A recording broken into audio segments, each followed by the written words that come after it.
देखो शिखरे आपणଙ୍କୁ स्वागत। आज ମୁଁ ଆପଣଙ୍କ ପାଇଁ ନେଇ ଆସିଛି ଦେଶ ବିଦେଶର 30ଟି ମୁଖ୍ୟ ଖବର। ଆପଣଙ୍କୁ ଅନୁରୋଧ ପ୍ରତ୍ୟେକ ଦିନ ନ୍ୟୁଜ୍ ଅପଡେଟ୍ ପାଇବା ପାଇଁ ଆମ ଚ୍ୟାନେଲକୁ ସବସ୍କ୍ରାଇବ୍ କରନ୍ତୁ। ନମ୍ବର 1 ଭୁବନେଶ୍ୱରରେ ହେବ ସାଇନ୍ସ ସିଟି। ରାଜଧାନୀରେ ଏକ ଅତ୍ୟାଧୁନିକ ସାଇନ୍ସ ସିଟି ନିର୍ମାଣ ହେବ। ଏଥିପାଇଁ ରାଜ୍ୟ ସରକାର ପ୍ରାରମ୍ଭିକ ପର୍ଯ୍ୟାୟରେ 30 ଏକର ଜମି ଯୋଗାଇ ଦେବେ। କୋଲକାତାର ସାଇନ୍ସ ସିଟି ଭଳି ଏହାକୁ ନିର୍ମାଣ କରାଯିବ। ଏ ସମ୍ପର୍କିତ ଯୋଜନାକୁ ମୁଖ୍ୟମନ୍ତ୍ରୀ ନବୀନ ପଟ୍ଟନାୟକ ବିଧିବଦ୍ଧ ଅନୁମତି ପ୍ରଦାନ କରିଛନ୍ତି।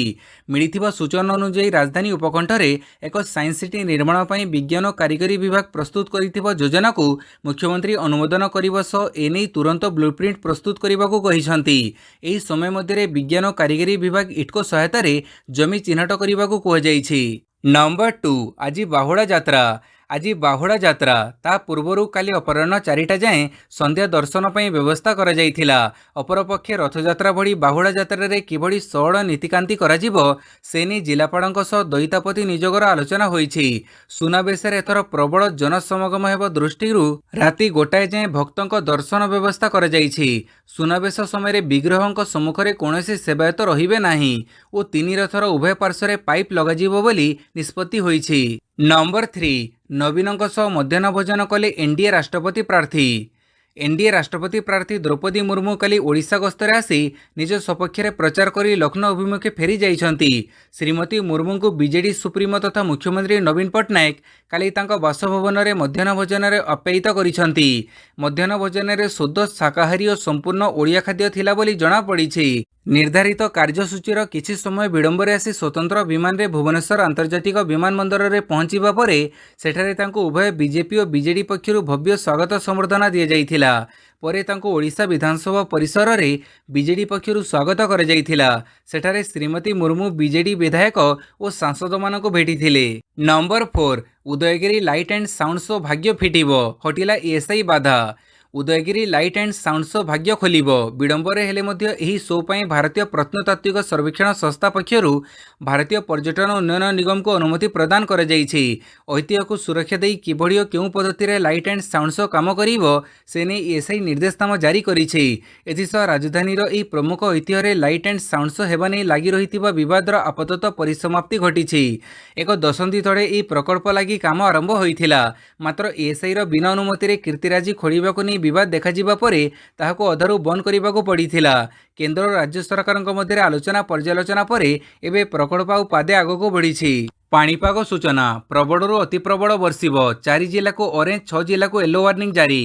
ଆଗାମୀ 24 ଘଣ୍ଟା ମଧ୍ୟରେ ଅର୍ଥାତ୍ ଜୁଲାଇ 9 ତାରିଖ ଶନିବାର ମଧ୍ୟାହ୍ନ ସୁଦ୍ଧା ରାଜ୍ୟର ମାଲକାନଗିରି, କୋରାପୁଟ, ରାୟଗଡ଼, ଗଜପତି ଜିଲ୍ଲାର ଗୋଟିଏ କିମ୍ବା 2ଟି ସ୍ଥାନରେ ପ୍ରବଳରୁ ଅତି ପ୍ରବଳ ବର୍ଷା ହେବାର ସମ୍ଭାବନା ରହିଛି।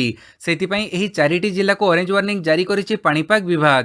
ଏହି ସମୟ ମଧ୍ୟରେ ନବରଙ୍ଗପୁର, କଳାହାଣ୍ଡି, କନ୍ଧମାଳ, ଗଞ୍ଜାମ, ପୁରୀ ଓ ଖୋର୍ଦ୍ଧା ପ୍ରଭୃତି 6ଟି ଜିଲ୍ଲାର ଗୋଟିଏ କିମ୍ବା 2ଟି ସ୍ଥାନରେ ପ୍ରବଳ ବର୍ଷା ହେବାର ସମ୍ଭାବନା ରହିଛି।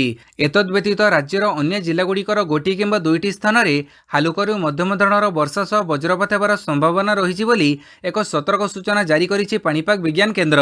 ନମ୍ବର 6 ଆଉ 3ଟି ଟ୍ରେନ୍ରେ ଏଲ୍ଏଚ୍ବି କୋଚ୍। ପୂର୍ବତଟ ରେଳପଥ ପରିସୀମା ମଧ୍ୟରୁ ଛାଡ଼ୁଥିବା ଆଉ 3ଟି ଟ୍ରେନ୍ରେ ରାଜଧାନୀ ଏକ୍ସପ୍ରେସ୍ ଭଳି କୋଚ୍ ଉପଲବ୍ଧ କରାଇବାକୁ ନିଷ୍ପତ୍ତି ନିଆଯାଇଛି। ରେଳମନ୍ତ୍ରୀ ଅଶ୍ୱିନୀ ବୈଷ୍ଣବ ଓଡ଼ିଶା ଗସ୍ତ ସମୟରେ ଭୁବନେଶ୍ୱର କେଏସ୍ଆର୍, ବେଙ୍ଗଲୁରୁ ପ୍ରଶାନ୍ତି ସ୍ପେଶିଆଲରେ ରାଜଧାନୀ କୋଚ୍ ଭଳି ଯାତ୍ରା ସୁବିଧାକୁ ସବୁଜ ପତାକା ଦେଖାଇ ଶୁଭାରମ୍ଭ କରିଥିଲେ। ଆହୁରି 2ଟି ଟ୍ରେନ୍ରେ ଏହି ସୁବିଧା ଯୋଗାଇବାକୁ ମଧ୍ୟ ଘୋଷଣା କରିଥିଲେ। ଏବେ Bhubaneswar New Delhi, Bhubaneswar Duronto express, Bhubaneswar Anand Vihar, Bhubaneswar superfast express via Angul ଓ ରାଉରକେଲାରେ ମଧ୍ୟ ଆଧୁନିକ ଏଲ୍ଏଚ୍ବି କୋଚ୍ ଉପଲବ୍ଧ ହୋଇଛି। ଏହି କୋଚ୍ଗୁଡ଼ିକରେ ଅଗ୍ନି ନିରାପତ୍ତା, କମ୍ ରକ୍ଷଣାବେକ୍ଷଣ, ଅଧିକ ଯାତ୍ରୀ ପରିବହନ କ୍ଷମତା, ଅଧିକ ସୁରକ୍ଷିତ ଆରାମଦାୟକ ଯାତ୍ରାର ସୁବିଧା ରହିଛି। ନମ୍ବର 7 5 ବର୍ଷରେ ଏଲ୍ପିଜି 2 ଗୁଣା ମହଙ୍ଗା। ଦେଶରେ ଗତ 5 ବର୍ଷ ମଧ୍ୟରେ ଏଲ୍ପିଜି ଦାମ ପ୍ରାୟ 2 ଗୁଣା ମହଙ୍ଗା ହୋଇଛି। 2017 ଜୁଲାଇ 6ରେ ଦେଶରେ 14.2 କେଜିର ବିଶିଷ୍ଟ ଏଲ୍ପିଜି ସିଲିଣ୍ଡର ମୂଲ୍ୟ 564 ଟଙ୍କା ରହିଥିଲା, କିନ୍ତୁ ଗତକାଲି ଏଥିରେ 50 ଟଙ୍କା ବୃଦ୍ଧି କରାଯାଇଛି। ଫଳରେ ଦିଲ୍ଲୀରେ ଏଲ୍ପିଜି ସିଲିଣ୍ଡର ମୂଲ୍ୟ 1053 ଟଙ୍କାରେ ପହଞ୍ଚିଛି। ଭୁବନେଶ୍ୱରରେ ଏଲ୍ପିଜି ଦାମ 1079 ଟଙ୍କା ଛୁଇଁଛି। ଲୋକଙ୍କ ରୋଜଗାରଠାରୁ ଆରମ୍ଭ କରି ସେମାନଙ୍କ ସଞ୍ଚୟ ଆଦି କୋଭିଡ୍ ଏବଂ ଅନ୍ୟାନ୍ୟ କାରଣରୁ ପ୍ରଭାବିତ ହୋଇଥିଲେ ମଧ୍ୟ ଦରଦାମରେ କୌଣସି ରିହାତି ଲୋକଙ୍କୁ ମିଳୁନାହିଁ। ଏଲ୍ପିଜି ଦିନକୁ ଦିନ ବଢ଼ିବାରେ ଲାଗିଛି। नंबर 8 जापान प्रधानमंत्री सिंजो आबेଙ୍କ गुड़ीमाड़े मृत्यु। गुड़ीमाड़े काली जापान पूर्वतन प्रधानमंत्री सिंजो आबेଙ୍କ मृत्यु घटी। यह घटना समग्र देशवासी को मर्माहत करिछि। नारा रिजन रे एक निर्वाचनी प्रचार बेले तांको उपरकू दुईथर गुड़ीमाड़ होइथिला। तांको तुरंत हॉस्पिटल रे भर्ती करा जाइथिला। हेले डाक्तर सेठारे तांकर मृत्यु घोषणा करिथिले। तांको चिकित्सा करुथिबा डाक्तर कहिसंती जे सिंजो आबेଙ୍କ छाती भितरकू गुड़ी भेदी जाइछि। गुड़ीमाड़ जोगु तांको छाती रे शक्त आघात लागिबा सह एक बड़ होल होइथिबा डाक्तर कहिसंती। जापान प्रधानमंत्री फुमियो किशिदा सिंजो आबेଙ୍କ गुड़ीमाड़ संपर्क में गणमाध्यम को सूचना देवा सह से निजे एक निर्वाचनी प्रचार को बातिल करी टोकियो फेरी आसिछंती। एही घटना को से दृढ़ निंदा करबा सह यह अक्षमणीय अपराध बोली से कहिछंती। एही हत्याकांड रे जणे व्यक्ति संपृक्त थिबा कुहा जाउछि। संपृक्त अभियुक्त को पुलिस गिरफ करिछि। नंबर 9 भारत पर साइबर आक्रमण। नुपुर शर्मा ठिकाना लीक कले हैकर। नुपुर शर्मा मामला को नहीं भारत पर साइबर आक्रमण जारी रखिछंती मालेशिया इंडोनेशिया प्रभृति केतेक देशर हैकर। एही साइबर आक्रमण पछरे पाकिस्तानी हैकरंक मध्ये हाथ थिबा संदेह करा जाउछि। अहमदाबाद पुलिस रो साइबर सेल पक्षरु कह जाइछि जे ड्रैगन फोर्स मालेशिया एवं हैक्टिविस्ट इंडोनेशिया नामक हैकर गोष्ठी पक्षरु ए आक्रमण करा जाइछि। एसबु हैकर माने प्राय 2000 भारतीय वेबसाइट को हैक करिछंती। से सबु साइट मध्ये रहिछि थाने पुलिस, आंध्र प्रदेश पुलिस रो वेबसाइट और आसाम रे एक न्यूज चैनल रे वेबसाइट। ए न्यूज चैनल रे संवाद परिवेषण कर जाउथिबा बेले टीवी पर्दा हठात कड़ा होईगला और सेथिरे पाकिस्तान रो पताका देखागला। सेथिरे लेखा थिला प्रॉफिटों को सम्मान कर, तड़े लेखा थिला टीम पीके द्वारा हैक होईछि। हैकर माने मध्ये ऑनलाइन रे नुपुर शर्मा को घर ठिकाना, आधार कार्ड, पैन कार्ड तथ्य लीक कर देइछंती। नंबर 10 ब्रिटेन प्रधानमंत्री दौड़ भारतीय वंशोद्भव ऋषि सुनक। ब्रिटेन प्रधानमंत्री बोरिस जॉनसन इस्तीफा सह परवर्ती प्रधानमंत्री प्रतियोगिता आरंभ होईछि। भारतीय वंशोद्भव ऋषि सुनक ब्रिटेन परवर्ती प्रधानमंत्री दौड़ में सबुठ आगे अछंती। जदि ऋषि सुनक निर्वाचन जीतती तेबे से प्रथम भारतीय वंशोद्भव भावे ब्रिटेन प्रधानमंत्री हेबे। महामारी समय ऋषि सुनकों कार्य ପାଇଁ से बेस चर्चारे थिले। ऋषि सुनकों जेजेबापा एवं मां पंजाबर से इन्फोसिस प्रतिष्ठाता एनआर नारायणमूर्ति झील को विवाह करिसंती। 42 वर्षीय ऋषि सुनक राजनीति रे प्रवेश करिबा पूर्वरु एक विशाल इन्वेस्टमेंट कंपनी रो सह प्रतिष्ठाता थिले। नंबर 11 ईडी विरोध रे हाईकोर्ट गला भिवो। व्यापक परिमाण रे टैक्स फांकिबा अभियोग रे ईडी पक्षरु चाइना मोबाइल कंपनी भिवोर विभिन्न कार्यालय रे चढ़ाऊ करा जाइथिला। फल ईडी विरोध रे दिल्ली हाईकोर्ट द्वारस्थ होईछि भिवो। कंपनी रो बैंक अकाउंट सीज करिबा प्रतिवाद रे दिल्ली हाईकोर्ट रे अभियोग करिछि भिवो। भिवो पक्षरु मामला लड़ुथिबा वकील सिद्धार्थ लुथरा कोर्ट को जणीछंती जे भारत रे भिवोर 9000 कर्मचारी अछंती। कंपनी रो बकेया देय मध्ये रहिछि। बैंक खाता अचल होइथिबारु कंपनी निज कर्मचारी दरमा देई पारिबो नाही। या सहित निजर अन्य सरकारी देय मध्ये दाखल करि पारिबो नाही। तेणु एही कटकणा हटेइबाकू दाबी होइछि।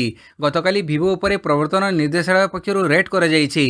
कंपनी 62,476 कोटी टंका चाइना को प्रेरण करिथिबा अभियोग होइछि। नंबर 12 दुर्नीति अभियोग रे बुलेट ट्रेन प्रकल्पर मुख्य बहिष्कृत। सरकारक सम्मानजनक बुलेट ट्रेन प्रकल्प दायित्व रे थिबा एनएचएसआरसीएल रो परिचालना निर्देशक सतीश अग्निहोत्री को दुर्नीति अभियोग रे रेलवे बहिष्कार करिछि बोली गुरुवार दिन वरिष्ठ सरकारी अधिकारी माने कहिसंती।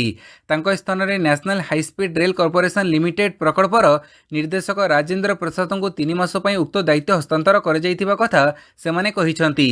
सरकारी पदवीर अपव्यवहार एवं बेआईन भावे घरोई कंपनी को पांठी देवा समेत अग्निहोत्री नाम रे गुड़िए अभियोग आसिथिबा कथा वरिष्ठ रेलवे अधिकारी माने कहिसंती। नंबर 13 राज्यसभा सांसद भाव शपथ ग्रहण कले मानस मंगराज और सुलता देव। बीजेडी दुई नुआ सांसद मानस मंगराज और सुलता देव राज्यसभा सभ्य भाव शपथ ग्रहण करिसंती। दुई ओडिया सांसद मातृभाषा रे शपथ पाठ करथिले। राज्यसभा परिसर रे दिन 11टा समय राज्यसभा अध्यक्ष एम वेंकैया नायडू ए दुई नवनिर्वाचित सांसदों को शपथ पाठ करथिले। सूचना थाउ कि निज निज परिवार सहित दुई सांसदों शपथ ग्रहण उत्सव में सामिल होइथिले। सेही बड़ी राज्यसभा को निर्वाचित होइतिबा निरंजन बिसी पूर्व शपथ ग्रहण कर सारिछंती। तेबे परवर्ती समय राज्यसभा सांसद भावे सस्मित पात्र शपथ नेबे बोली जणा पड़िछि। नंबर 14 10 रे इंडियन आइडल 13 रो Bhubaneswar audition. Sony entertainment television reality show Indian Idol 13 रो ऑडिशन जयपुर परे एबे भुवनेश्वर आयोजित हेबाकू जाउछि। एही ऑडिशन आसंता 10 जुलाई रे एम्स हॉस्पिटल निकटस्थ डून इंटरनेशनल स्कूल रे सकाळ 8टारू आयोजित हेबो। आगोको यह ऑडिशन गुवाहाटी, पाटना, कोलकाता, इंदौर, लखनऊ, मुंबई, चंडीगढ़, डेहराडून और दिल्ली भली सहर रे मध्य अनुष्ठित हेबो बोली सोनी टीवी पक्षरु कह जाइछि। नंबर 15 बीएमसी नियंत्रण को जीव गंगुआ नाड़। गंगुआ नाड़ जलसंपद विभाग अधीन रही। यार अधिकांश अंश बीएमसी व्यवहार करुछि और रक्षणाबेक्षण कटक ड्रेनेज डिविजन करुछि। ସାତ ସେଣାରେ ପାଣି ଉଠିବା ଭଳି ସ୍ଥିତି ହୋଇଥିବାରୁ ଏହାର ପୁନରୁଦ୍ଧାର ହୋଇପାରୁନାହିଁ। ଏହାର ବହୁ ଅଂଶ ଜବରଦଖଲ ହୋଇଥିବାରୁ ସହରରୁ ବର୍ଷା ଜଳ ନିଷ୍କାସନ ହୋଇପାରୁନି ଓ ଅସରାଏ ବର୍ଷାରେ ରାଜଧାନୀ ଉବୁଟୁବୁ ହେଉଛି। ଏହାର ସମାଧାନ ପାଇଁ ଏବେ ଗଙ୍ଗୁଆ ନାଳକୁ ବିଏମ୍ସି ନିୟନ୍ତ୍ରଣକୁ ନେବାକୁ ଯୋଜନା କରାଯାଇଛି। ଜଳସମ୍ପଦ ବିଭାଗ ଏହି ପ୍ରସ୍ତାବ ଦେଇଛି।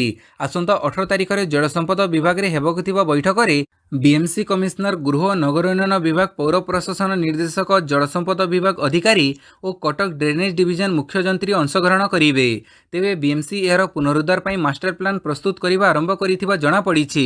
ନମ୍ବର 16 ସୁଧୁରୁଛି ଲାଲୁଙ୍କ ସ୍ୱାସ୍ଥ୍ୟାବସ୍ଥା। ସିଡ଼ିରୁ ପଡ଼ି ଗୁରୁତର ହୋଇପଡ଼ିଥିବା ଆର୍ଜେଡି ସୁପ୍ରିମୋ ଲାଲୁ ଯାଦବଙ୍କ ସ୍ୱାସ୍ଥ୍ୟରେ ସୁଧାର ଆସୁଛି। ଦିଲ୍ଲୀ ଏମ୍ସରେ ଚିକିତ୍ସାଧୀନ ଥିବା ଲାଲୁଙ୍କ ସ୍ୱାସ୍ଥ୍ୟାବସ୍ଥାରେ ପୂର୍ବାପେକ୍ଷା ଭଲ ଅଛି। ଗୁରୁବାର ସେ ଖେଚୁଡ଼ି ଖାଇବା ସହ ଲୋକଙ୍କ ସହ କଥା ହୋଇଥିବା ଜଣାଯାଇଛି। ତେବେ ଡାକ୍ତରମାନେ ତାଙ୍କୁ ବେଶୀ କଥାବାର୍ତ୍ତା ହେବାକୁ ବାରଣ କରିଛନ୍ତି। ଲାଲୁଙ୍କ ସହ ତାଙ୍କ ପତ୍ନୀ ତଥା ବିହାରର ପୂର୍ବତନ ମୁଖ୍ୟମନ୍ତ୍ରୀ ରାବିଡ଼ି ଦେବୀ ଏବଂ ଭୋଲା ଯାଦବ ଉପସ୍ଥିତ ଅଛନ୍ତି। ଲାଲୁ ଯାଦବଙ୍କ ଶରୀରରୁ ଅକ୍ସିଜେନ ସପୋର୍ଟକୁ ହଟେଇ ଦିଆଯାଇଛି, ମାତ୍ର କେବଳ ଶୋଇବା ସମୟରେ ତାଙ୍କୁ ଏହା ପ୍ରଦାନ କରାଯାଉଛି।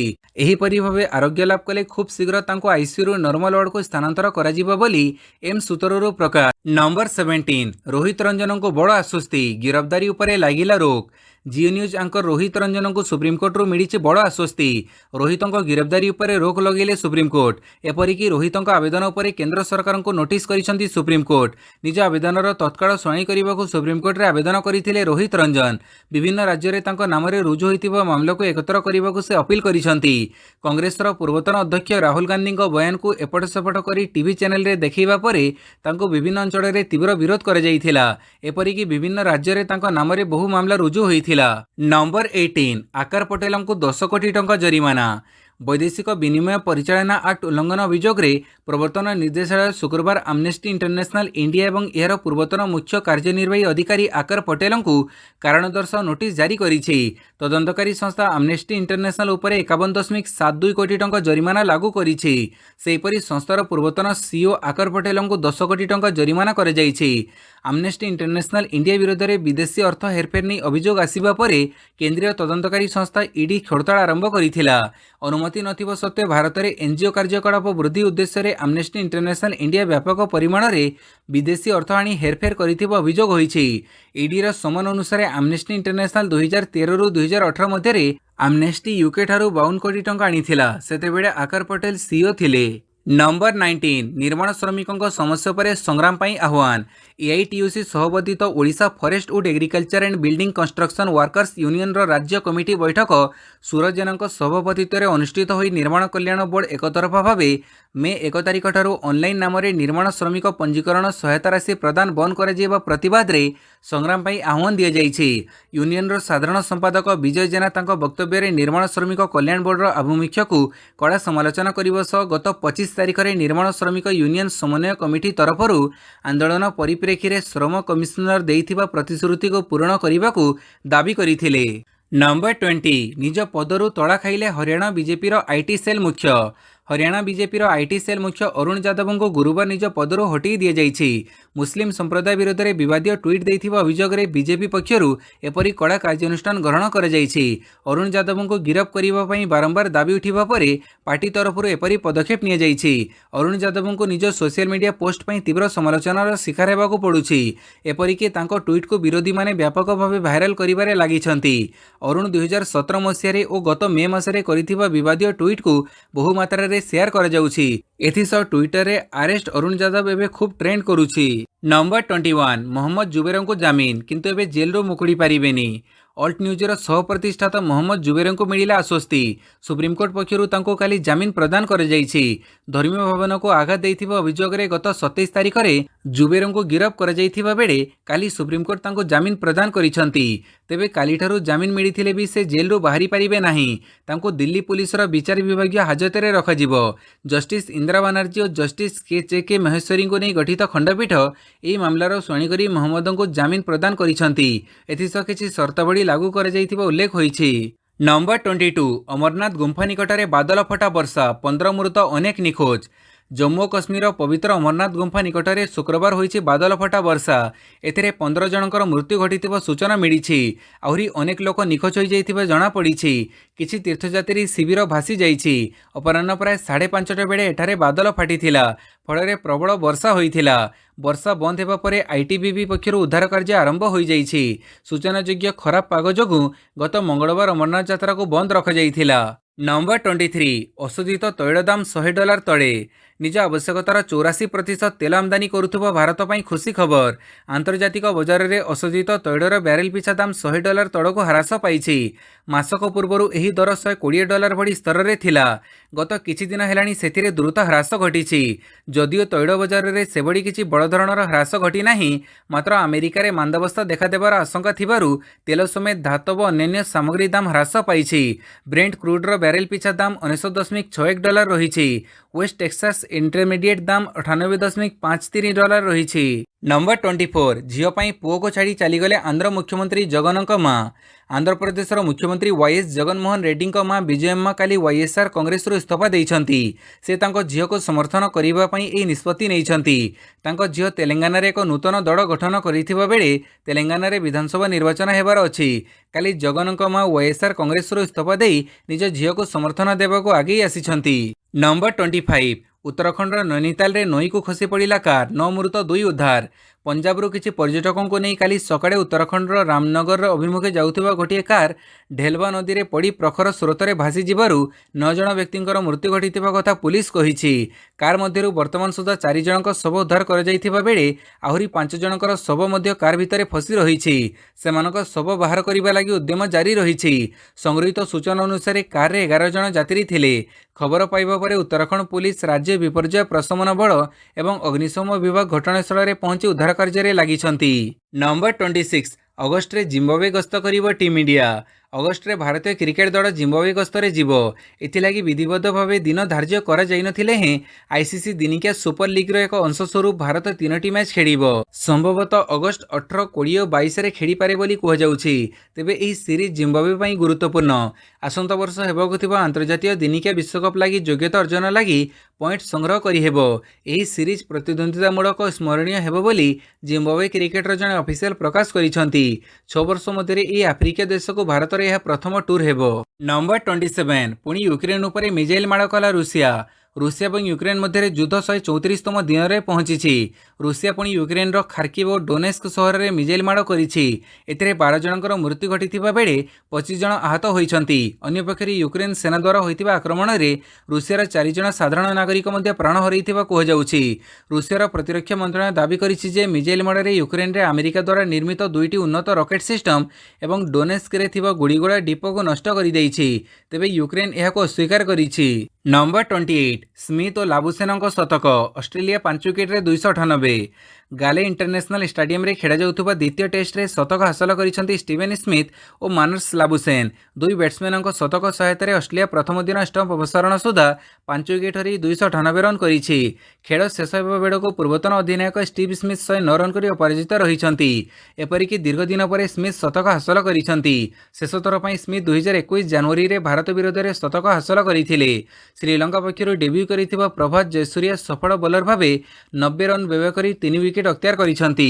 नंबर 29 कोहली को त्रुटि धरिले गावस्कर। से आगुआ शॉट खेलिबाकू चेष्टा करुछंती। भारतीय क्रिकेट दलर पूर्वतन अधिनायक विराट कोहली विफलता धारा जारी रही। 2019 मसीहा परठारु गोटिए हेले भी शतक अर्जन करिनथिबा कोहली निकटरे शेष होइतिबा इंग्लैंड विपक्ष पंचम तथा शेष टेस्ट रे भी निराश करिथिले। एही मैचर उभय पाड़ी रे यथाक्रमे 11 और 20 रन करिथिले। से एभली स्थिति रे तांको बैट रे थिबा त्रुटि को धरिबाकू चेष्टा करिसंती पूर्वतन भारतीय अधिनायक सुनील गावस्कर। गावस्कर कहिसंती इंग्लैंड रे आपण जेते विडंबरे शॉट खेलिबे सेते भल। बॉल स्विंग हेबा परे शॉट खेलुथिबा बैटर ही सुरक्षित रुहंती। एजवेस्टर्न टेस्ट रो हाइलाइट्स देखि मु जहा जानिछि सेथुरो अनुमान करि पारुछि जे कोहली बॉल पाखरे पहुंचीबाक चेष्टा करुथिले। केबे केबे आगुआ शॉट भी खेलुथिले। इंग्लैंड एही टेस्ट रे 378 रन रो विशाल लक्ष्य को अति सहजरे हासिल करिनेबा एक चिंतार कारण बोली मध्य से मत रखिछंती। नंबर 30 हार्दिक पांड्या चमत्कार प्रदर्शन। भारतर सहज विजय। हार्दिक पांड्या चमत्कार प्रदर्शन बड़े भारत 3 मैच विशिष्ट टी20 अंतर्जातीय सीरीजर प्रथम मैच रे इंग्लैंड को 50 रन रे परास्त कर सहज विजय हासिल करिछि। फल भारत इस सीरीज रे 1-0 रे आगुआ रही। भारत टॉस जीति प्रथमे बैटिंग करिथिला। निर्धारित 20 ओवर भारत 8 विकेट विनिमय 198 रन संग्रह करिथिला। भारत द्वारा धार्य कर 199 रन पिछा करी इंग्लैंड दल 19 ओवर 3 बॉल रे 148 रन संग्रह कर ऑल आउट हो जाइथिला। इंग्लैंड पई मोइन अली सर्वाधिक 36 रन संग्रह करथिले। भारत पई हार्दिक पांड्या 4टी विकेट अख्तियार करने संगे संगे टी20 मैच रे प्रथम अर्धशतक हासिल करिथिबारु तांको प्लेयर ऑफ द मैच घोषणा करा जाइछि। वीडियोटी को संपूर्ण देखिथिबारु बहुत बहुत धन्यवाद।